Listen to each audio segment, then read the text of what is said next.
হালিশহর থানার অন্তর্গত 21 নম্বর ওয়ার্ডের নৈহাটি জুট মিল সংলগ্ন ডোমপট্টির পরিত্যক্ত জায়গায় বোমা উদ্ধারকে ঘিরে এলাকায় চাঞ্চল্য।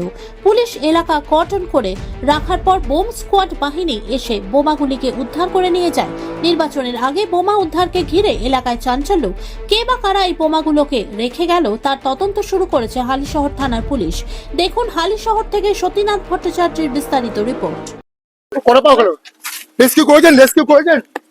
রেস্কিউ কিছু ছিল না, এখন আমি শুনতে কি বোম গুলো এখানে পাওয়া গেছে। আর কি বলতে পারি,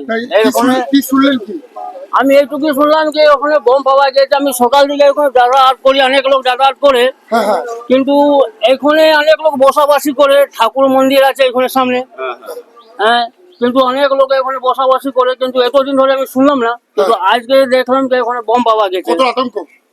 আতঙ্ক আমি কি করে বলতে পারবো, আগে বোম পাওয়া গেল, সেটাই তো আমরা বলতে আমি চাইছি কি ইলেকশনে সামনে আছে, আর বম গুলি এভাবে যদি পাওয়া যায় তো মানুষ কি করে ভাবে, কি ভাবে। আপনার নাম? আমার নাম দুর্গা সাউ। আপনি শুনলাম না স্যার, হ্যাঁ? কিছু কি শুনলেন? শুনে এসছেন তো? শুনলাম না, হ্যাঁ, কিছু শুনলাম না আমি। ভাই শুনে এসছেন না, কি তো আমি দেখলেন? কি দেখলেন? গাড়ি বানাতে যাচ্ছিলাম তো দেখলাম কি দেখলেন? রাস্তা ভিড় আছে, আর কিছু কি শুনলাম শুনলেন না। তারপরে?